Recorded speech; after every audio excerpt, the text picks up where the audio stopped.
কালামুল্লাহ মাজিদে আল্লাহ তাআলা জানিয়ে দিয়েছেন ৭ শ্রেণীর ব্যক্তিকে তিনি অপছন্দ করেন। কয় শ্রেণীর? আবার বলুন, কয় শ্রেণীর? জি, ৭ শ্রেণীর ব্যক্তিকে আল্লাহ তাআলা অপছন্দ করেন। তো মানে আল্লাহ তাআলা তাদেরকে ভালোবাসেন না। আমরা আজকে এই ৭ শ্রেণীর ব্যক্তি কারা তাদের ব্যাপারে জানার চেষ্টা করব এবং আমরা সতর্ক হয়ে যাব যে আমরা যেন তাদের অন্তর্ভুক্ত না হই। কি বলেন? কোন ৭ শ্রেণীর ব্যক্তি, কোন অভাগা, কোন কপাল পোড়া সেই ৭ শ্রেণীর ব্যক্তি যাদেরকে আল্লাহ তাআলা পছন্দ করেন না, ভালোবাসেন না, এই মর্মে তিনি কালামুল্লাহ মাজিদে ঘোষণা দিয়েছেন। এবং আমরা সতর্ক হওয়ার চেষ্টা করব এই বৈশিষ্ট্য যেন কশিনকালেও কভু আমাদের মধ্যে না আসে। তাহলে কালামুল্লাহ মাজিদ আল্লাহ তাআলা যে জানিয়েছেন যে তিনি ৭ শ্রেণীর ব্যক্তিকে পছন্দ করেন না, তার মধ্যে প্রথম শ্রেণী হচ্ছে সীমা লঙ্ঘনকারী। আরবিতে বলে আল মুআতাদুন। সীমা লঙ্ঘনকারী ব্যক্তিকে আল্লাহ তাআলা পছন্দ করেন না। লিমিট ক্রস করলে আল্লাহ তাআলা পছন্দ করেন না। লিমিটকে কেউ যদি ওভারস্টেপ করে, ক্রস করে, আল্লাহ তাআলা পছন্দ করেন না। সীমা লঙ্ঘনকে তিনি মোটেও পছন্দ করেন না। এবং মজার ব্যাপার হচ্ছে আল্লাহ কেউ কোনো অন্যায় করলেই সাথে সাথে পাকড়াও করেন না। কেউ ভুল করলেই আযাব দেন না। কেউ নাফরমানি করলেই আযাব পাঠান না। আল্লাহ অনেক সময় দেন, অনেক সময় দেন। শুধরে যাবার অনেক টাইম সে পায়, তারপরও যখন সে লিমিট ক্রস করে তখন আল্লাহ ধরেন। আল্লাহ সব সময় ধরে না, ধরলে ছাড়ে না। ধরে ধরে ধরে না, ধরলে আল্লাহ ছাড়ে না। আল্লাহ সব সময় ধরবে না। এবং যে সমস্ত জাতিগোষ্ঠীকে এই পৃথিবীতে আল্লাহ তাআলা আযাব দিয়ে ধ্বংস করেছেন, তাদের স্টোরি যদি আমরা খেয়াল করি, আমরা দেখব যে তাদেরকে আল্লাহ অনেক সুযোগ দিয়েছেন ভালো হওয়ার, শুধরে যাওয়ার। কিন্তু তারা আল্লাহর আদেশ অমান্য করতে করতে করতে করতে যখন লিমিট ক্রস করে ফেলছে, একটা সবকিছুর একটা লিমিট থাকে, কি বলেন? We all should know all limits. আপনাকে জানতে হবে যে আপনি কতটুকু পর্যন্ত করতে পারবেন, কতটুকু আপনার সীমানা। You should know your limit. এই লিমিটটা আপনার জানতে হবে। তারা যখন লিমিট ক্রস করেছে আল্লাহ আযাব দিয়েছে। আপনারা সামুদ জাতির নাম শুনেছেন? তাদের কাছে আল্লাহ তাআলা একজন নবী পাঠিয়েছিলেন, নাম হচ্ছে সালেহ আলাইহিস সালাম। আল্লাহ নবী সালেহ আলাইহিস সালাম, তিনি তাদেরকে দাওয়াত দিলেন যে হে আমার জাতিগোষ্ঠীর লোকেরা, এক আল্লাহর ইবাদত করো। তারা অবাধ্য হলো। তিনি সত্যের পথে আহ্বান করলেন, তারা এই কথা শুনলো না। একটার পর একটা আল্লাহর পায়গাম আসে, তারা অবাধ্য হয়, তারা অবাধ্য হয়, তারা আল্লাহ তাআলার আদেশকে মানে না।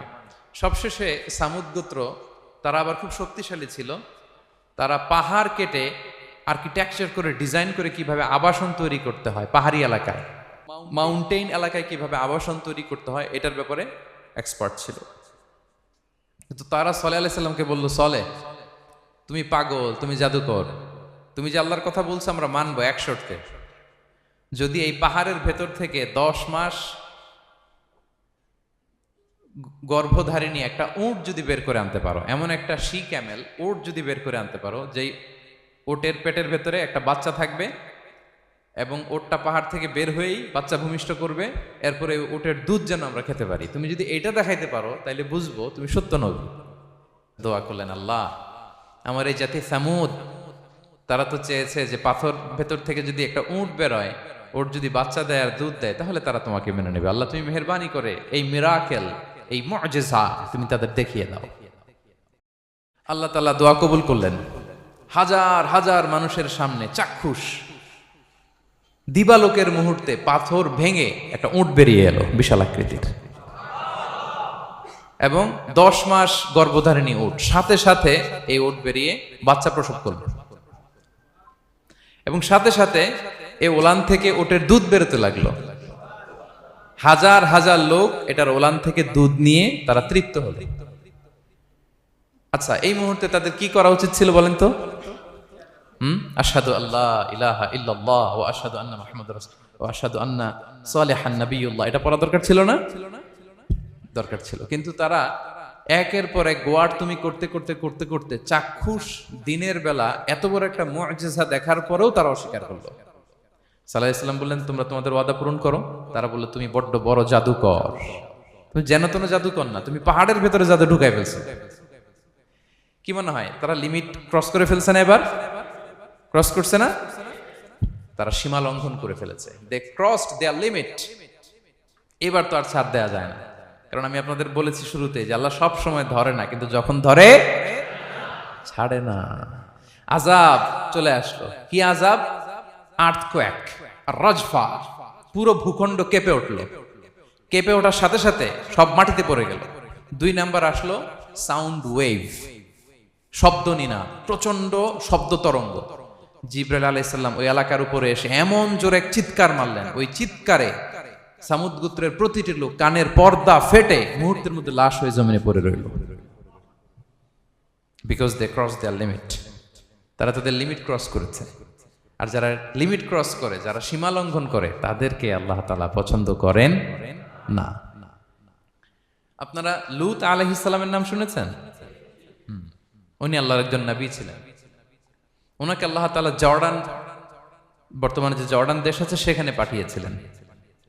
একটা কমিউনিটি ছিল সাদুম কমিউনিটি। ওই সাদুম কমিউনিটিতে তিনি এসেছিলেন। তিনিও দাওয়াত দিলেন, ইয়া কওমি ইবুদুল্লাহ মা লাকুম মিন ইলাহিন গায়রু। হে আমার কওমের লোকেরা, আল্লাহর ইবাদত করো, আল্লাহকে মেনে নাও। ওরা অস্বীকৃতি জানালো। সত্যের পথে আহ্বান করলেন, অস্বীকৃতি জানালো। ওদের পাশ দিয়ে ক্যারাভেন যেত, কাফেলার লোকেরা ডাকাতি করত। ডাকাতির শাস্তির ব্যাপারে তিনি ভয় দেখালেন। তারা নিবৃত্ত হলো না। এমনকি তারা সমলিঙ্গের প্রতি যৌন আকর্ষণ বোধ করতো। নাউযুবিল্লাহ। হোমোসেক্সুয়ালিটি। এখন একটা গ্রুপ আছে দেখবেন যে রংধনু নিয়ে মিষ্টি মিষ্টি কথা শোনায় বিশ্বব্যাপী। তাদের সাইন হচ্ছে রংধনু, রেইনবো। তারা ছেলেতে ছেলেতে বিয়ে, মেয়েতে মেয়েতে বিয়ে, এটাকে প্রমোট করে। নাউযুবিল্লাহ মিন যালিক। আমাদের এই মুসলিম সমাজে যেন এই আবর্জনা প্রবেশ করতে না পারে, আমাদেরকে সচেতন থাকতে হবে, ঠিক কিনা? এই সাদুম কমিউনিটির একটা বদ অভ্যাস ছিল, তারা ছেলেতে ছেলেতে বিয়ে করত, পুরুষে পুরুষে। আল্লাহ নবী লূত আলাইহিস সালাম তাদেরকে বুঝালেন যে পৃথিবীতে কেউ এই পাপ কাজ করেনি। প্রাণীদের মধ্য থেকেও একটা পুরুষ প্রাণীর প্রতি আকৃষ্ট হয় না। তোমরা আশরাফুল মাখলুকাত হয়ে কিভাবে এই কাজ করো? তোমরা থামো। তিনি নানা ভাবে হৃদয় নিংড়ানো ভাষা দিয়ে দাওয়াত দিলেন, কিন্তু তারা মানল না। তারা এই পাপ কাজ করতেই লাগলো। আল্লাহ তাআলা ফেরেশতা পাঠিয়েছিলেন ওনার কাছে পুরুষের আকৃতিতে। তারা এই আল্লাহর পাঠানো ফেরেশতাদের সাথে এই অপকর্ম করার প্ল্যান করেছিল। তারা মনে করেছিল সাধারণ মানুষ, আসলে এগুলো ছিল কি? আল্লাহর ফেরেশতা। তো আল্লাহর ফেরেশতার সাথে যেহেতু এরকম পাপ কাজের চিন্তা করেছে, তার মানে দে ক্রস দেয়ার লিমিট। কি বলেন? সীমা লঙ্ঘন করে ফেলছে। আযাব, পানিশমেন্ট তাদের জন্য অবধারিত হয়েছে। আল্লাহ তাআলা শাস্তি দিলেন। কি শাস্তি দিলেন? সিম্পল। জিবরাইল আলাইহিস সালাম এসে পুরো শহরটাকে উঠাইয়া উল্টায় ফেলে দিলেন। আল জাযাউ মিন জিনসিল আমাল। যে যেরকম পাপ করে তার শাস্তি এরকম। ওরাও স্বাভাবিক মানুষের যে নেচার, এটার উল্টায় ফেলছে। কি বলেন? পুরুষ আকৃষ্ট হবে, সেক্সুয়াল অ্যাট্রাকশন ফিল করবে নারীর প্রতি, নারী পুরুষের প্রতি। এই যে নেচারকে উল্টাইছে না, আল্লাহকে তোদের শহরটারে উল্টাই দিলাম। জিবরাইল আলাইহিস সালাম এসে পুরো সাদুম শহরটাকে আকাশে উঠিয়ে একটা আছাড় মারলেন, আপসাইড ডাউন। উপরের অংশ চলে গেল নিচে, সব মাটির অতল গহ্বরে। ফাজআলনা আলিয়াহা সাফিলাহা ওয়া আমতারনা আলাইহিম মিন সিজারাতিন মিন সিজিলিম মানদুদ। আল্লাহ বললেন, উপরের অংশ নিচে নিয়ে নিলাম, পুরো শহরটারে উল্টে দিলাম, আর পাথর বৃষ্টি বর্ষণ করলাম, সব শেষ। ওই জায়গাটা আজও আছে। ওইটা জর্ডান এবং ইসরায়েলের সীমান্তে। এটাকে এখন বলে মৃত সাগর, আল বাহরুল মাইয়িত আরবিতে। ইংরেজিতে বলে ডেড সি। কি সি? Dead sea. মৃত সাগর কেন? কারণ ওখানে কোনো প্রাণী জন্মায় না। ওই সাগরে কোনো মাছ নাই, কোনো ব্যাঙ নাই, এমনকি কোনো শ্যাওলাও নাই। গজবের জায়গা।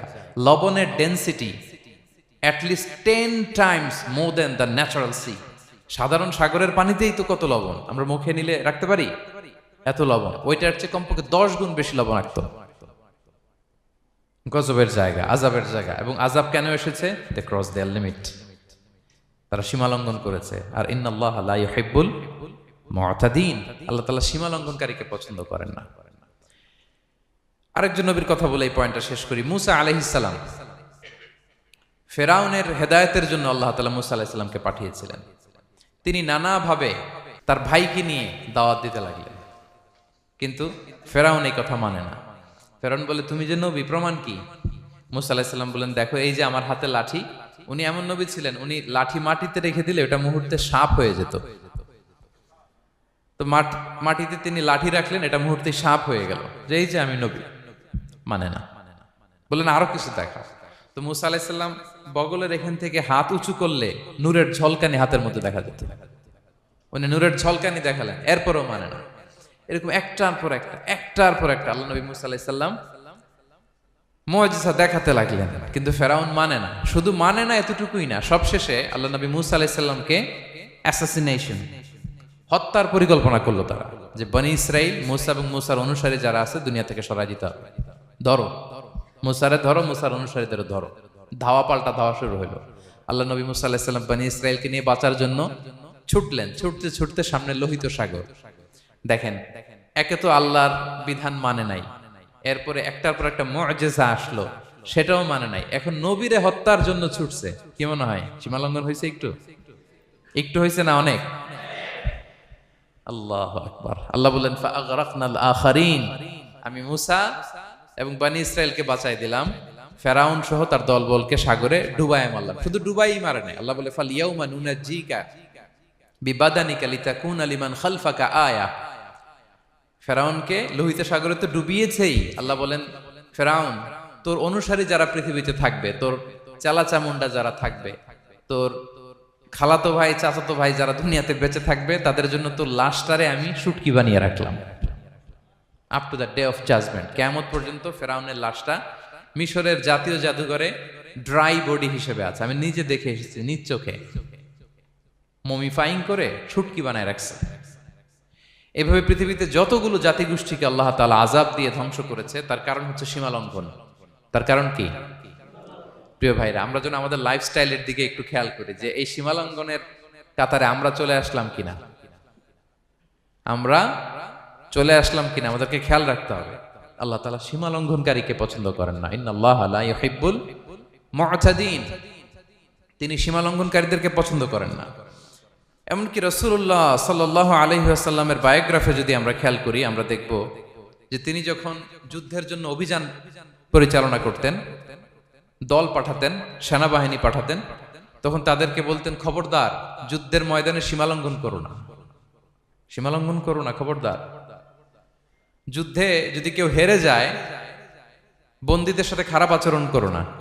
ওরা হেরে গেছে বন্দী, আপনি চাইলে তার কান কেটে দিতে পারবেন, নাক কেটে দিতে পারবেন, আকৃতি বিকৃতি করতে পারবেন না। বিষ্ণু ইসলাম বললেন খবরদার সীমা লঙ্ঘন করো না। যেখানে যুদ্ধে গিয়েছো ওই এলাকার শিশুদেরকে মেরো না, ওই এলাকার নারীদেরকে মেরো না, ওই এলাকার পাদ্রীদের গায়ে হাত তোলো না। সন্ন্যাসীতে যারা ইবাদত করে ওদের তো দোষ নাই, সিভিলিয়ান নাগরিক, তাদের গায়ে হাত তোলো না, খবরদার। গবাদি পশুর গায়ে হাত তুলবে না, এগ্রিকালচারাল প্রোডাক্ট জ্বালিয়ে দিও না।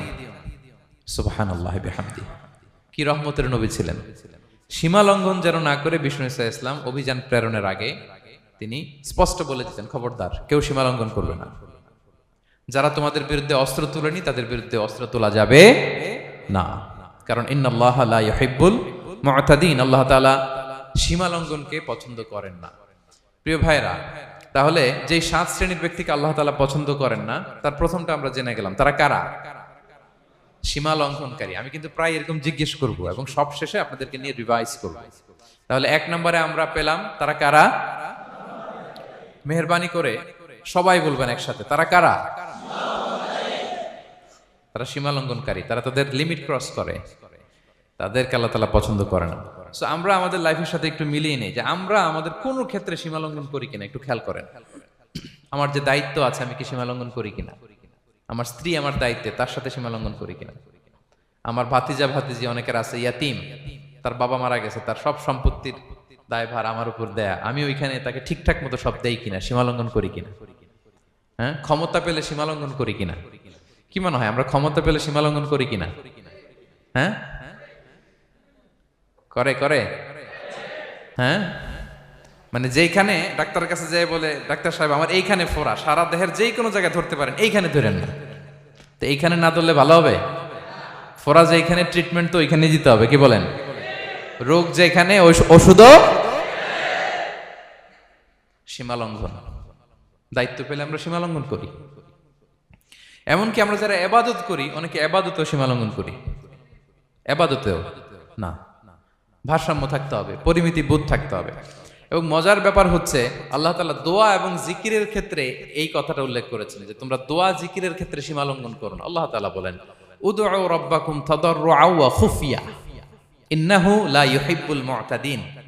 তোমরা আল্লাহকে ডাকো কেমন ভাবে? তাদাররুআ ওয়া খুফিয়া, সবিনয়ে গোপনে। সবিনয়ে ডাকো, চুপিসারে ডাকো, গোপনে গোপনে ডাকো, অল্প আওয়াজে ডাকো। কারণ কি? ইন্নাল্লাহা লা ইউহিব্বুল মু'তাদিন, আল্লাহ সীমা লঙ্ঘনকারীদেরকে পছন্দ করেন না।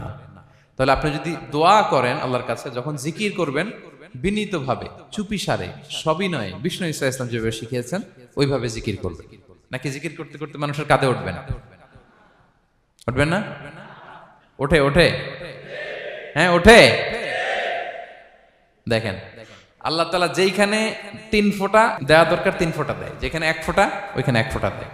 আল্লাহ তাআলা ইন্নাহু লা ইউহিব্বুল মু'তাদিন, আল্লাহ সীমা লঙ্ঘনকে পছন্দ করেন না। এই কথাটা ঢুকাইছে কোথায়? দোয়া আর জিকিরের মধ্যে। কারণ আল্লাহ জানে আল্লাহর কিছু বান্দা থাকবে তারা দোয়া এবং জিকিরের সময় কি করবে? সীমা লঙ্ঘন করবে। মাঝে মাঝে কিছু ভিডিও ক্লিপসে দেখা যায় জিকির করতে করতে আরেকজনের কাঁধের উপরে, যিনি জিকির পরিচালনা করতেছে তার মাথার উপরে। এখন আমি ওয়াজ করতেছি, আপনি যদি লাফাইতে লাফাইতে এসে আমার উপরে পড়েন, হ্যাঁ মাইকের উপরে যদি এসে পড়েন, আমার অবস্থা হবে কি? লাফাতে লাফাতে উপরে উঠে যায়, নিজে ইনজুর্ড হয়, পাশের শ্রোতাকে ইনজুর্ড করে, যিনি আলোচনা পরিচালনা করতেছে তাকে ইনজুর্ড করে। এরকম আছে না নাই? ইন্নাহু লা ইউহিব্বুল মু'তাদিন, আল্লাহ তাআলা সীমা লঙ্ঘনকে পছন্দ করেন না। তাহলে আমাদের প্রত্যেকের উচিত আমাদের লিমিট জানা, আমরা যেন আমাদের কখনো লিমিটকে ক্রস না করি। প্রিয় ভাইয়েরা, এটা প্রতিটি ক্ষেত্রে, ইভেন ইবাদতে আমরা যেন সীমা লঙ্ঘন না করি। এই পয়েন্টটা মনে থাকবে আপনাদের? আচ্ছা, তাহলে 2 নম্বরে আমরা চলে যাই। 2 নম্বরে যে শ্রেণীকে আল্লাহ তাআলা পছন্দ করেন না তারা হচ্ছে জালিম বা অত্যাচারী। জালিম বা অত্যাচারী, যারা জুলুম করে তাদেরকে আল্লাহ তাআলা পছন্দ করেন না। আল্লাহ তাআলা বলছেন ফাআম্মাল্লাযীনা কাফারু ফাউআযিবুহুম আযাবান শাদীদান ফিদ দুনিয়া ওয়াল আখিরা ওয়া মা লাহুম মিন নাসিরিন। যারা দুনিয়াতে কুফরি করবে কঠিন শাস্তি দুনিয়াতেও আখিরাতেও।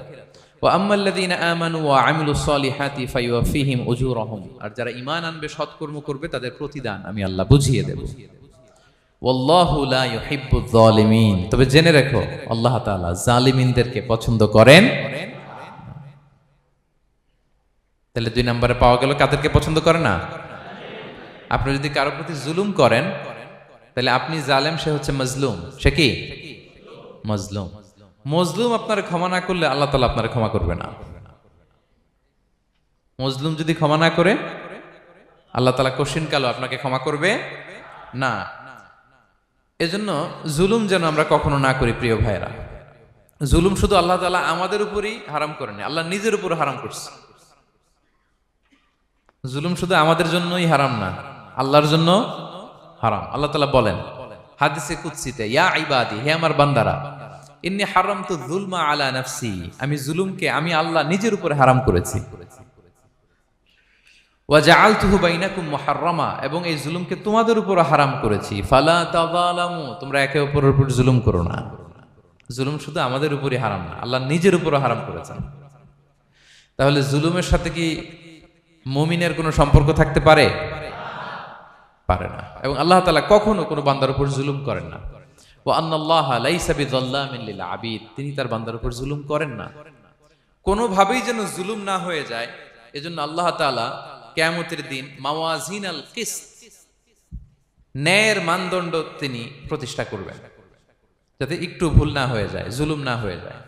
আমরা মাঝে মাঝে যে দোকান থেকে বস্তায় বস্তায় চাল নিয়ে আসি না, চাল দেখা যাবে যে 1 মণ চাল হয়তো সামান্য একটু কমও হইতে পারে, সামান্য একটু বেশিও হইতে পারে। এরকম হয় না? দেখবেন যে দিছে 10 কেজি, বাসায় এসে দেখবেন যে 10 কেজির চেয়ে একটু বেশি, একটু সামান্য বেশি কয়েক গ্রাম, অথবা 10 কেজির চেয়ে সামান্য কয়েক গ্রাম কম। এরকম হয়ে যায় না? মানুষ তো আমরা, কি বলেন?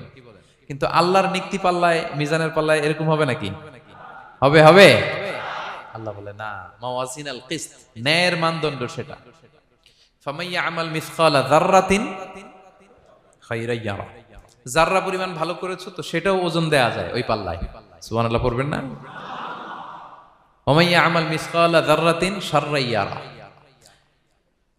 অনুপরিমাণ খারাপ করেছো সেটাও ওজন দেয়া যায়। কারণ ওয়া আন্নাল্লাহা লাইসা বিযাল্লামিন লিল আবিদ, তিনি বান্দার উপর জুলুম করেন না। তিনি এমন পাল্লা দিছে যাতে জুলুম না হয়।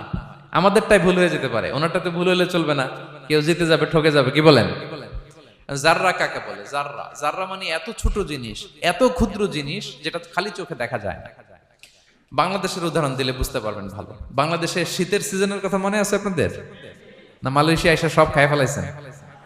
হ্যাঁ, মালয়েশিয়া তো সারা বছর গরম, সারা বছর বৃষ্টি, শীত হয় না। তো বাংলাদেশের শীতের সিজনে টিনের ঘর যাদের থাকে, মনে আছে কিনা জানি না আপনাদের, ওই টিনের চালে যদি ছিদ্র থাকে, শীতের দিন টিনের চালে যদি ছিদ্র থাকে, তাহলে মাঝে মাঝে দেখবেন ওই চিকন ছিদ্রটা দিয়ে সূর্যের একটা আলো ঘরের ভিতরে ঢুকে। মনে পড়ে? টিনের চালে ছিদ্র, চিকন এই ছিদ্রটা দিয়ে সূর্যের একটা চিকন রশ্মি নিচে পড়ে।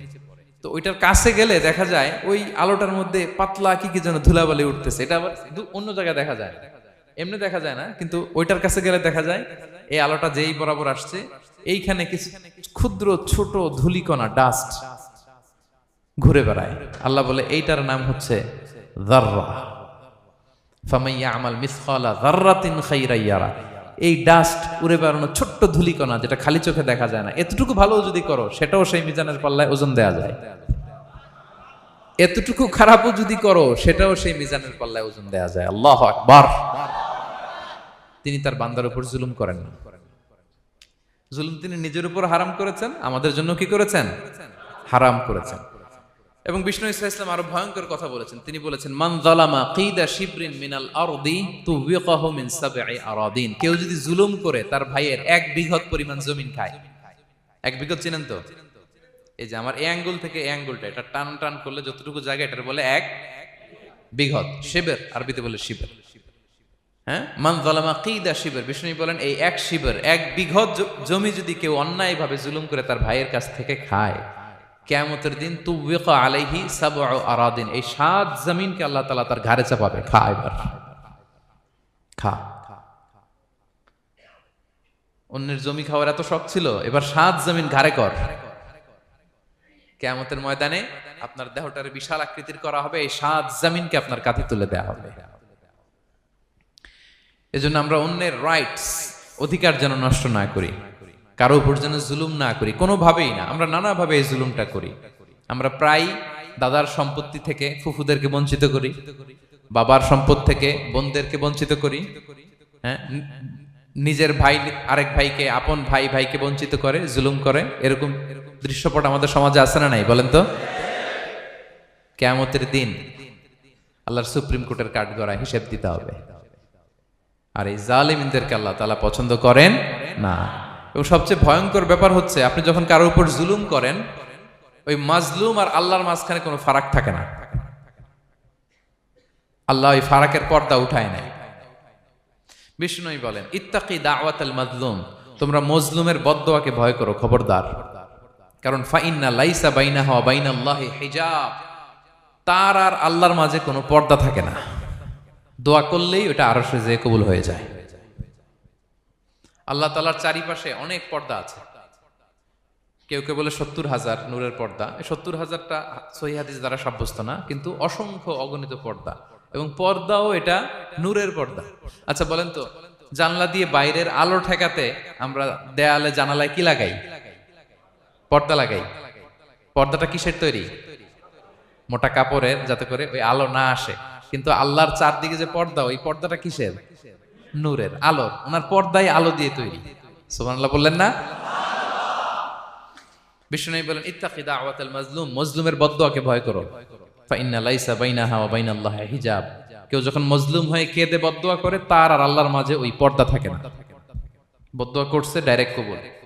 খবরদার আমার পেনাঙ্গের ভাইয়েরা, আমরা যেন জালিম না হই। In it's any form, operation in it's any form, যেই কোনো ভাবে, যেই কোনো ক্ষেত্রে, যেই কোনো ধরনের হইতে পারে জুলুম। কাউকে আপনি ছোট্ট কোনো কাজে ঠকালেন, বন্টন নীতিতে ঠকালেন, হ্যাঁ, জমি মেরে দিয়ে ঠকালেন, আমানত মেরে দিয়ে ঠকালেন, ইন ইটস এনি ফর্ম যদি জুলুম করে থাকেন, খবরদার। মজলুমের কান্না কখনো বৃথা যায় না। মজলুমের কান্না কখনো বৃথা যায় না। জীবনের কোনো না কোনো সময়ে এর প্রায়শ্চিত্ত আপনাকে করতে হবে। জীবনের কোনো না কোনো সময়ে এর প্রায়শ্চিত্ত করে আপনাকে মরতে হবে। তাহলে কোন বিশ্বাসী কি জালিম হতে পারে? কারণ ইন্নাল্লাহ লা ইউহিব্বুল যালিমিন, আল্লাহ তাআলা জালিমদেরকে পছন্দ করেন না। তাহলে জুলুমের সাথে আমাদের কোনো সম্পর্ক আছে? হ্যাঁ, কোনো সম্পর্ক আছে? তাহলে দুই শ্রেণীর ব্যক্তির কথা আমরা জানলাম যাদেরকে আল্লাহ পছন্দ করেন না।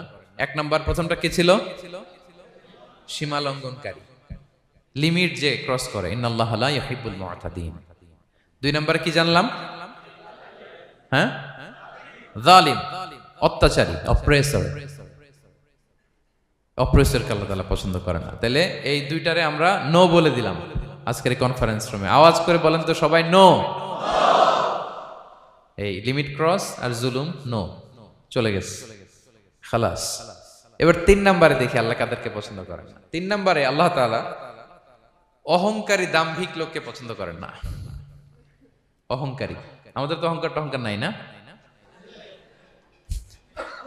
আছে?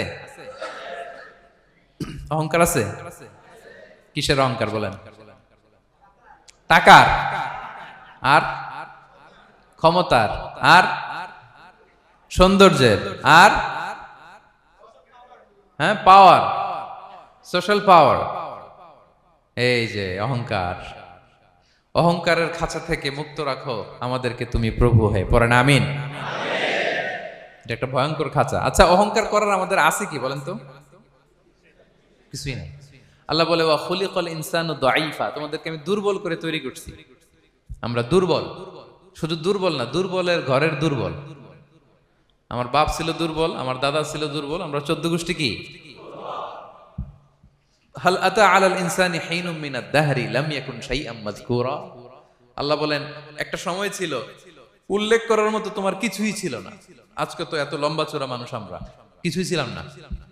আমার বর্তমানে বয়স চলে 36, 37। তা আজ থেকে 37 বছর আগে আমি কি ছিলাম? আমার অস্তিত্বই ছিল না, আমার কোনো নাম ছিল না, আমার কোনো গ্রাম ছিল না, আমার কোনো অ্যাড্রেস ছিল না, আমার কোনো পরিচিতি ছিল না। আজ থেকে আরো 37 বছর পরে একটু খেয়াল করেন তো, এখন তো 37, আরো 37 ধরেন বাঁচলাম।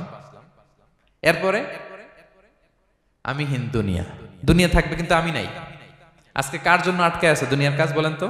আপনার দাদার জন্য, আপনার নানার জন্য। তো আপনাকে লাগে কেন? আপনাকে লাগে? লাগে না তো আমাকে। আমি দুনিয়া, একদিন কিছুই ছিলাম না। আল্লাহ বলেন হাল আতা আলাল ইনসানি হিনুম মিনাদ দাহরি লাম ইয়াকুন শাইআম মাযকুরা। তুমি কিছু ছিলা, একটা সময় কিছুই ছিলা না, উল্লেখ করার মতো তুমি কিছুই ছিলা না। অস্তিত্বহীনের জগৎ থেকে তোমাকে আমি অস্তিত্ব আনলাম। তোমার বাবার পৃষ্ঠদেশ থেকে তোমার মায়ের গর্ভাশয়ে আমি তোমাকে ফেললাম। সেখানে আমি আল্লাহ তোমাকে একটু একটু করে তিলে তিলে বড় করলাম। 9 মাস 10 মাস পরে মায়ের পেট থেকে দুনিয়াতে তুমি আসলে। দেখেন তো দুনিয়ায় আসার পরে আমাদের অবস্থাটা কি? কাপড় নাই, চোপড় নাই, এভাবে চলে আসছি। আসার পরে কেউ যদি মুখে খাবার তুলে দেয় তাইলে খাইতে পারি, হ্যাঁ, তাও লিকুইড খাবার, এদিক দিয়ে দিলে এদিক দিয়ে পড়ে যায়, খালি মুছতে হয়। মেহমান একজন এসে আদর করে কোলে নিচে পেশাব করে দিছি ভরাইয়া, আছে না নাই? হয়েছে না এরকম? আদর করে একটা কোলে নিছেন, এখনই না ডায়াপার আসছে মিয়া। আজ থেকে 10 বছর আগে এগুলো ছিল নাকি? প্যাম্পাস ডায়াপার ছিল, এই কাঁথা টাথা নিয়ে কোলে নেওয়া লাগতো, তারপরে দিছে ওদিক দিয়ে জামাটা ভিজে শেষ। ইভেন রাসূল সাল্লাল্লাহু আলাইহি ওয়াসাল্লামের কোলে এরকম বাচ্চারা পেশাব করে দিছে, এরকম হাদিস আছে। আদর করে মায়েরা বাবারা আসলেই তো তার বাচ্চাকে রাসূল সাল্লাল্লাহু আলাইহি ওয়াসাল্লাম কোলে দিতেন, পেশাব করে দিতেন। তো কার কোলে উঠছে এটাও জানি না, পেশাব করে ভরাই দিচ্ছে। পেশাব পায়খানা করে সয়লাভ। লিকুইড দিলে খেতে পারি, শক্ত কিছু খেতে পারি না। এই তো আমি, এই তো আমার ক্ষমতা। একজন যে বললেন ক্ষমতার অহংকার, এই তো ক্ষমতাটা তো এতটুকু। এরপরে যখন জোয়ান হয়েছে, এখন তো জোয়ান, এখানে একটা ভূমিকম্প হইলে কি অবস্থা হবে বলেন তো জোয়ানদের? হ্যাঁ, কাঁপতে কাঁপতে সব শেষ। একটা ভূমিকম্প, একটা তুফান হলে ওটার বিরুদ্ধে দাঁড়াতে পারি না। একটা তুফান, রাস্তায় টায়ার পাংচার হলে লাফ দিয়ে উঠি। ক্ষমতা আমার নাকি ক্ষমতার অহংকার? কি দুর্বল আমরা! হ্যাঁ, কুকুর আমাদেরকে কামড় দিলে আমরা কুকুরের কামড়ও দিতে পারি না। ঠিক কিনা? মশা যে কামড়া, এটা ধরতে না পারলে কিছু করতে পারি? কামড় মাইরা দিছে দৌড়। বল্লা পোকা আইসা যদি কামড় দিয়ে দৌড় দিয়ে কিছু করতে পারেন? তো কিসের কিসের ক্ষমতা আপনার? এরপর আবার যদি 70-80 বছর হায়াত পাই, আবার আগের মতো যেখানে বসি ওইখানেই ডাইরেক্ট। আছে না নাই? বয়স যখন 80 হয়ে যায় আর থাকে শরীরের কন্ট্রোল, আবার যেখানে বসে ওইখানেই পেশাব পায়খানা। খাবার দিলে খাইতে পারি, পিঠটা বাঁকা হয়ে কুজু হয়ে গেছে, এর নাকি আবার অহংকার। সাজে অহংকার, সাজে অহংকার, সাজে একজনের। আওয়াজ করে বলতে হবে, তিনি কে? 3 নম্বরে, অহংকার দাম্ভিককে আল্লাহ পছন্দ করেন না। প্রিয় ভাইরা, আল্লাহ বলেন কারুনের ঘটনাকে আল্লাহ এখানে এনেছেন। আল্লাহ বলেন ইন্না কারুনা কানা মিন কওমি মূসা। কারুন ছিল মূসা আলাইহিস সালামের কওমের লোক। মূসা আলাইহিস সালামের কাজিন ছিল মূলত। কারুন নামে একজন সম্পদশালী ছিল। মিশরের রাজধানী কায়রো থেকে 100 কিলো দূরে ফাইয়ুম নামে একটা জেলা আছে, ওখানে তার বাড়ি ঘর। আমি দেখে এসেছি, কয়েকবার গিয়েছে। তো ফাবাগা আলাইহিম, সে মানুষের উপর চড়াও হলো। ওয়া আতাইনাহু মিনাল কুনুজি মা ইন্না মাফাতিহাহু লাতানু বিল উসবাতি উলিল কুওয়া। আল্লাহ বলেন এই কারণকে আমি এত সম্পদ দিয়েছি, এত বেশি ছিল তার সম্পদ, সম্পদগুলো যে সে আলমারির ভিতরে রাখতো, ওই আলমারির যে চাবি হইতো, এই চাবিগুলোরে ওজন করার জন্য, কাঁধে নেওয়ার জন্য 10 জন পেশি শক্তি পুরুষ লাগতো। আলমারি রাখার জন্য না, কি রাখার জন্য? আলমারি ভর্তি যে সোনা দানা গহনা, ওইটার যে চাবি, ওই চাবিগুলা বহন করতে একদল পেশি পুরুষ লাগতো, এত সম্পদ। তো তাকে এলাকার লোকেরা বলেছিল ক্বালালাহু কওমুহু লা তাফরাহ, হে কারণ তুমি গর্ব করো না। কারণ তাকে বলছিল মুসা আলাইহিস সালাম যাকাত দাও। সে বলতেছে আমি যাকাত দিব কেন? এই সম্পদ তো আমার। ইন্নামা উতিতুহু আলা ইলমিন ইনদি, আমি আমার বুদ্ধি খাটায় এই সম্পদ কামাইছি, আমার সম্পদ আমি খাবো, আমি যাকাত দিব কেন? আল্লাহ বলেন ইন্নাল্লাহা লা ইউহিব্বুল ফারিহিন। কারণ তুমি অহংকার করলে আমি আল্লাহ অহংকারকে বরদাস্ত করি না, অহংকারীদেরকে আমি আল্লাহ পছন্দ করি না। আমি অহংকারকে পছন্দ করি না, অহংকারকে আল্লাহ তাআলা পছন্দ করেন না। কি হয়েছিল কারণের নসিবে? আল্লাহ বলেন ফাখাসাফনা বিহি ওয়া বিদারিহিল আরদ ফামা কানা লাহু মিন ফিআতি ইয়ানসুরুনাহু মিন দুনিল্লাহ ওয়া মা কানা মিনাল মুনতাসিরিন। আল্লাহ বলেন সে যখন অহংকার দেখালো, আমি কারুনকে আর কারুনের সব সম্পদ মাটির ভেতরে দাবিয়ে দিলাম, মুহূর্তেই দাবিয়ে দিলাম। সহিহ বুখারীতে এসেছে ইয়াতাজালজালু ফিল আরদ, প্রতিদিন 1 বিঘত করে কারুন জমিনের ভিতরে যেতেই থাকবে, যেতেই থাকবে, যেতেই থাকবে কিয়ামতের আগ পর্যন্ত। আল্লাহু আকবার। কারণ অহংকার করেছিল। আল্লাহ বলে আমি অহংকারীদের পছন্দ করি না। সূরা লোকমানে আল্লাহ বললেন ওয়ালা তুসাইর খাদ্দাকা লিন্নাস, মানুষ থেকে মুখ ফিরিও না। ওয়ালা তামশি ফিল আরদা মারাহা, জমিনে অহংকার ভরে হেঁটো না। ইন্নাল্লাহা লা ইউহিব্বু কুল্লা মুখতালিন ফখুর, আল্লাহ তাআলা অহংকারীদেরকে, দাম্ভিকদেরকে পছন্দ করেন না। এই যে আমি বলছি যে 7 শ্রেণীর লোককে আল্লাহ পছন্দ করেন না, এটা আমার মন গড়া বানানো কথা। প্রতিটি কথার পেছনে কোরআনের যুক্তি আছে। কোরআনে আল্লাহ তাআলা বলছেন আল্লাহ অহংকারীদেরকে পছন্দ করেন না। ইংরেজিতে কি বলে? ইগো আছে আমাদের, হ্যাঁ? ইগো, এটা ছেড়ে ফেলতে হবে, অহংকার করা যাবে না। আমার প্রিয় ভাইয়েরা, একটু মনোযোগী হন। এই আয়াতের তাফসীরটা একটু সংক্ষেপে বুঝিয়ে দেই। আল্লাহ তাআলা বলছেন ইন্নাল্লাহা লা ইউহিব্বু কুল্লা মুখতালিন ফখুর, আল্লাহ কোন মুখতাল আর ফাখুরকে পছন্দ করেন না। মুখতাল আর ফাখুর মানে কি? মুখতাল মানে যে অহংকার করে মনে মনে। কিছু লোক আছে ভিতরে ভিতরে নিজের বড় মনে করে, বাইরে বলে না বা বলার সাহস পায় না, কিন্তু ভিতরে ভিতরে ভাবে আমি কোন হনুরে। কি বলে? আমি কোন? আমি তো বড়, আরে আমার চেয়ে বড় বেশি জানে নাকি কেউ? আমার চেয়ে কিছু পারে নাকি? আমি তো, কিন্তু এটা মুখ দিয়ে বলে না, ভিতরে ভিতরে আছে না নাই? এদেরকে আরবিতে বলে মুখতাল। কি বলে? মুখতাল। আরেকজন ফাখুর, সে শুধু ভিতরে না, এটা প্রকাশ্যে বলে বেড়ায়। এটা আরো ডেঞ্জারাস। ফাখুর সে আরো খারাপ, সে প্রকাশ্যে তার অহংকার প্রদর্শন করে, বলে বেড়ায় যে আমি বড়, আমি বড়, আমি বড়। এই আমি বড় কথাটাই সবচেয়ে ভয়ঙ্কর। আমি বড় কথাটাই সবচেয়ে ভয়ঙ্কর। নিজে যাকে বড় বলে বড় সে, লোকে যাকে বড় বলে বড় সে হয়। আমার প্রিয় পেনাঙ্গের ভাইয়েরা, নিজেকে বড় মনে করা এটা শয়তানের স্বভাব। কার স্বভাব? বিনয়ী হওয়া এটা নবীদের স্বভাব। আল্লাহ তাআলা ফেরেশতাদেরকে বলেছিলেন উসজুদু লি আদম, তোমরা আদমকে সিজদা দাও। ফাসাজাদাল মালাইকা কুল্লুহুম, সবাই সিজদা দিল ইল্লা ইবলিস, কে ছাড়া? ইবলিস ছাড়া। সে নিজেকে বড় মনে করেছিল, শয়তান। কিভাবে? সে লজিক খাটাইলো আল্লাহর সাথে। সে লজিক দিয়ে আল্লাহর বলে, আল্লাহ ক্বালা আনা খায়রুম মিনহু, আল্লাহ আমি কেন সিজদা দেব? আমি তো আদমের চেয়ে শ্রেষ্ঠ, আমি বড়। আল্লাহ বলতেছে তুমি বড়? কেমনে বড়? শয়তান বলে খলাকতানি মিন নার, আপনি আমারে বানাইছেন কি দিয়ে? আগুন দিয়ে। ওয়া খলাকতাহু মিন তিন, আর আদমকে বানিয়েছেন মাটি দিয়ে। কি দিয়ে? মাটি দিয়ে। আগুনের ধর্ম দাউ দাউ করে উপরের দিকে কি করে? ওঠে। আর মাটি ঢিলা রেখে দিলে নিচে পড়ে যায়। তো সে যুক্তি দিয়ে বলতেছে আল্লাহ ঊর্ধ্বগামী কোন জিনিস তো নিম্নগামী কোন জিনিসের কাছে মাথা নোয়াতে পারে? যুক্তি। মনে রাখবেন, যুক্তি সব জায়গায় খাটে। আপনার অফিসের যে বস, মালয়েশিয়ান ভাষায় বসরে কি বলেন আপনারা? ওকে, তোকে।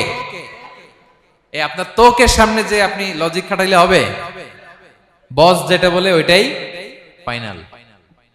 তো আল্লাহ তাআলা আদেশ করেছিলেন সেজদা করার। সে সেজদা করলেই ভালো করতো, কিন্তু সে যুক্তি দিল আল্লাহ আমি শ্রেষ্ঠ, তাকে বানাইছেন মাটি দিয়ে, আমারে বানাইছেন আগুন দিয়ে, আমি কেন মাথা নত করব? আমি বড়। আমি বড় বলার সাথে সাথে দৃশ্যপট পাল্টায় গেল। আল্লাহ বলে বের হ, ফাখরুজ, বের হ, তুমি অভিশপ্ত, তুমি লানত প্রাপ্ত, তোমার স্থান হবে জাহান্নাম। তুমি নিজেকে বড় মনে করেছো, তাইলে বড় মনে করা এটা শয়তানের স্বভাব। কার স্বভাব? তা আমরা নিজেকে বড় মনে করব কখনো? আরো জোরে বলেন, করব?